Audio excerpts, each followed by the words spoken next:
Hello guys, golden future 07 में आपका welcome है। आज मैं आपको फ्यूचर इंडिफिनिट टेंस की एक्टिव एंड पैसिव वॉइस दूंगा आज की वीडियो में।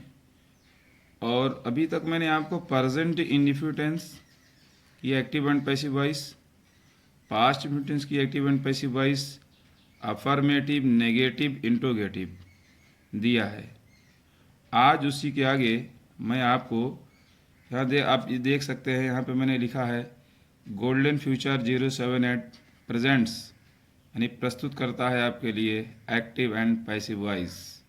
कौन से टेंस की? Future indefinite tense. ओके। और वो भी अफर्मेटिव सेंटेंस। कौन सा sentence? Affirmative sentence. Okay. Affirmative sentence का मैंने यहाँ पे स्ट्रक्चर लिख दिया है। आप देख सकते हैं यहाँ पर लिखा है हमने structure. Okay.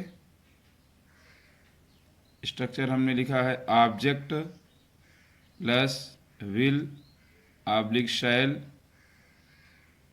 Plus be plus V3 plus by plus subject. ठीक है, ये स्ट्रक्चर लिखा हुआ है। Okay. Object plus will oblique shall plus be plus V3 मतलब वर्ब की थर्ड फॉर्म, और by plus subject. Okay. Structure आपने देख लिया होगा। और फ्रेंड्स, कहने का मतलब ये है कि एक्टिव पैसिव करने के लिए ये जो हेल्पिंग वर्ब होती है ना, इसको ध्यान में रखना बहुत ज़रूरी होता है।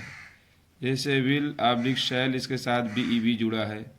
ठीक है, तो हर एक टेंस में जो एक्टिव वॉइस से पैसिव वॉइस बनाने का जो रूल है वो सेम है, लेकिन जो हेल्पिंग वर्ब है ना, हेल्पिंग वर्ब अलग अलग होती है।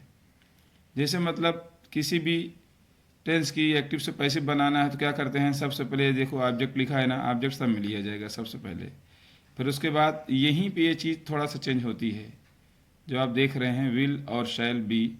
तो ये टेंस के अकॉर्डिंग, वैसे भी मैंने आपको बहुत पहले रूल दिया था कि टेंस के अनुसार हेल्पिंग वर्ब का प्रयोग करते हैं, तो यही चीज़ का फ़र्क पाएगा आपको। बाकी हर एक चीज़, वर्ब की third form, by plus subject, लगभग हर एक टेंस में आपको देखने को मिलेगा, लेकिन ये चीज़ चेंज मिलेगी इसलिए कि टेंस की बात होती है। तो जैसा हमारा टेंस होता है उसी के अकॉर्डिंग जो है हम उसको कर लेते हैं। ओके। तो चलिए बात करते हैं हम सबसे पहले एक्टिव की। पहली एक्टिव हमारे पास ये है कि the hunter will kill the lion. The hunter means होता है शिकारी, विल किल माने मारेगा, द लायन मीन्स शेर को। शिकारी शेर को मारेगा, तो ऑब्जेक्ट हमारा यहाँ क्या होगा? The lion. क्या होगा? The lion. तो द लायन को हमने क्या किया? ऑब्जेक्ट बना लिया। यहाँ देखिए मैंने पैसिव लिखा है द लायन। द लायन के बाद विल भी लगा देंगे। देखिए यहाँ पर विल और शैल भी ये सिंगुलर और प्लूरल से मतलब नहीं रखते। अगर आई भी बन रहा है, यानी आई भी सब्जेक्ट बन रहा है, तो उसके साथ शैल भी लगेगा। बाकी जितने भी अदर हैं, चाहे वो सिंगुलर में आए या प्लूरल में आए, सभी के साथ विल भी लगेगा। तो यहाँ हमने लिख दिया the lion will be killed by the hunter, यानी शेर शिकारी द्वारा मारा जाएगा। ओके। आइए फिर बात करते हैं दूसरे एक्टिव की। दूसरा एक्टिव हमने आपको ये दिया है कि Raj will learn English tomorrow. Raj will learn English tomorrow, तो राज क्या सीखेगा? इंग्लिश सीखेगा। तो ऑब्जेक्ट हमारे ये इंग्लिश होगा। ठीक, ये इंग्लिश देख रहे हैं ना आप, ये इंग्लिश होगा। तो इंग्लिश को हम क्या कर देंगे? ऑब्जेक्ट को सब्जेक्ट बना लेंगे, यानी इंग्लिश सब्जेक्ट बन जाएगा। तो इंग्लिश के बाद हम विल रखेंगे, विल भी लगा देंगे। विल भी लगाने के बाद लर्न का थर्ड फॉर्म लर्न कर देंगे।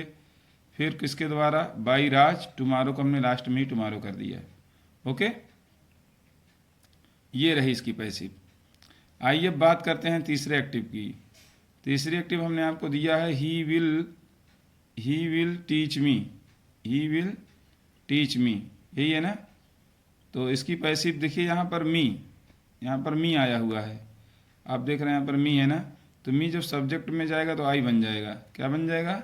आई। और आई के साथ जो है शैल भी लगेगा। क्या लगेगा? शैल बी, तो आई शैल बी टीच का थर्ड फॉर्म टाट हो जाएगा और ही का ऑब्जेक्ट बाई हिम, तो I shall be taught by him. Okay, फिर आइए बात करते हैं चौथी एक्टिव की। कौन सी एक्टिव की? चौथी एक्टिव। चौथी एक्टिव हमने आपको दिया है कि Neha will cook the food in the kitchen. Neha will cook the food in the kitchen. तो यहाँ नेहा किचन में क्या पकाएगी? खाना पकाएगी। यहाँ ऑब्जेक्ट हमारा बीच में आया हुआ है, देख सकते हैं यहाँ पर फूड लिखा हुआ है ना। और मैंने ऑब्जेक्ट को ढूंढने का तरीका और भी एक्टिव पैसिव वॉइस में बता दिया है कि कैसे ऑब्जेक्ट को हम ढूंढते हैं। तो द फूड को मैंने सब्जेक्ट बना लिया, फिर उसके बाद विल भी लगा दिया, कुक का थर्ड फॉर्म कुक लगा दिया, फिर in the kitchen third form के बाद जो है इन द किचन सेट कर दिया हमने। फिर उसके बाद किसके द्वारा? बाई नेहा। बाई नेहा यहाँ पे लिख दिया गया कि मतलब खाना नेहा के द्वारा रसोई घर में या किचन में पकाया जाएगा। फिर पांचवी एक्टिव की बात करते हैं। पांचवी एक्टिव हमने ये दिया है कि रमेश विल हेल्प अस। क्या? Ramesh will help us. तो अस को हमने भी बना लिया। क्या बना लिया? वी, क्योंकि ऑब्जेक्ट अस था, जब ये सब्जेक्ट बनेगा तो वी हो जाएगा। क्या हो जाएगा? वी हो जाएगा। तो वी के बाद हमने क्या कर दिया? शैल भी लगा दिया, क्योंकि आई भी बनेगा तभी शैल भी आएगा। तो वी शैल बी हेल्प का थर्ड फॉर्म हेल्प्ड हो गया। फिर उसके बाद किसके द्वारा? By Ramesh. We shall be help by Ramesh, यानी रमेश के द्वारा हमारी सहायता की जाएगी। ये इसकी हिंदी होगी। ठीक है गाइस, तो आइए फिर हम बात करते हैं 6 नंबर एक्टिव। हमने क्या दिया है आपको? 6 नंबर एक्टिव हमने दिया है कि Sameer will enjoy the movie. Sameer will enjoy the movie. तो द मूवी हमारा ऑब्जेक्ट होगा, तो द मूवी हमने सब्जेक्ट बना लिया। द मूवी लिखने के बाद हमने विल भी लिख दिया। विल भी लिखने के बाद इंजॉय का थर्ड फॉर्म इंजॉयड हो जाएगा। फिर किसके द्वारा मूवी को एंजॉय किया जाएगा? बाई समीर, तो यहाँ हमने बाई समीर कर दिया। तो the movie will be enjoyed by Sameer. तो आइए बात करते हैं 7वीं एक्टिव की। 7वीं एक्टिव हमने क्या दिया है? Rajesh will help you. Rajesh will help you. तो इसमें ऑब्जेक्ट हमारा क्या है? यू है ना, तो हमने यू को सब्जेक्ट बना दिया। यू के बाद फिर हमने विल भी लिख दिया। यू विल बी हेल्प का थर्ड फॉर्म हेल्प्ड हो जाएगा, और राजेश सब्जेक्ट था, तो जब सब्जेक्ट को ऑब्जेक्ट बनाते हैं तो उससे पहले बाई लगाते हैं ना। बाई लगाने के बाद फिर हमने राजेश कर दिया। You will be helped by Rajesh. फिर 8वीं एक्टिव आप देख सकते हैं, मैंने ये लिखा है कि नीलम विल सिंग ए सॉन्ग। ठीक है, तो इसमें ए सॉन्ग हमारा ऑब्जेक्ट होगा। ए सॉन्ग को हम क्या करेंगे? सबसे पहले रखेंगे ए सॉन्ग। ए सॉन्ग लिखने के बाद विल भी लगा देंगे। सिंग का थर्ड फॉर्म संग हो जाएगा। सिंग का थर्ड फॉर्म क्या होता है? सिंग सैंग, संग हो जाएगा। और किसके द्वारा? By Neelam. बाई नीलम, यहाँ मैंने बाई नीलम कर दिया, यानी गीत नीलम के द्वारा गाया जाएगा। फिर आप देख सकते हैं 9वीं एक्टिव हमने आपको दिया है कि Manoj will take the tea. Manoj चाय पिएगा। तो मनोज क्या पिएगा? चाय पिएगा। तो चाय यानी द टी हमारा ऑब्जेक्ट हो गया। हमने उसको सब्जेक्ट बना लिया। यहाँ पर देख रहे हैं ना, यहाँ पर सब्जेक्ट बना लिया हमने। सब्जेक्ट बनाने के बाद हमने क्या कर दिया? विल भी लगा दिया। फिर टेक का third form taken, take to taken, taken रख दिया, फिर बाई मनोज कर दिया। तो ये हमारा पैसिव बन गया, the T will taken by Manoj, यानी चाय मनोज के द्वारा पी जाएगी। फिर उसके बाद बात करते हैं, लास्ट एक्टिव हमने आपको दिया है कि Saurabh will play the football. Saurabh will play the football. तो इसमें द फुटबॉल हमारा ऑब्जेक्ट होगा। ऑब्जेक्ट को मैंने सब्जेक्ट बना लिया द फुटबॉल। देखिए यहाँ पैसिव पे सबसे पहले द फुटबॉल लिख दिया है मैंने। द फुटबॉल के बाद हमने कर दिया है विल बी, और प्ले का थर्ड फॉर्म प्लेड हो गया किसके द्वारा? बाई सौरभ, यानी फुटबॉल सौरभ के द्वारा खेला जाएगा। ये रही आज की हमारी active and passive voice future indefinite tense की। ओके, तो फिर फ्रेंड्स आइए बात कर लेते हैं कि अगर अभी तक आपने हमारे इस चैनल गोल्डन फ्यूचर 07 को सब्सक्राइब नहीं किया है तो आप इसे सब्सक्राइब करना ना भूलें, ताकि आपको नई से नई जानकारी मिलती रहेगी। यहाँ पर ऊपर मैंने यहाँ लिख दिया है has subscribe, has comment, has like, has share. तो इसे आप सब्सक्राइब, कमेंट, लाइक और शेयर करना ना भूलें ताकि आपको इसका बेनिफिट मिलता रहे। ये बहुत ही यूज़फुल चीज़ है। और नेक्स्ट टाइम फिर मैं आपको, आज मैं दिया हूँ फ्यूचर इन्फिनिट टेंस की अफर्मेटिव सेंटेंस, तो नेक्स्ट वीडियो में फिर हम मिलते हैं फ्यूचर इन्फिनिट टेंस की नेगेटिव सेंटेंस की पैसिव वॉइस कैसे बनेगी वो मैं आपको बताऊंगा।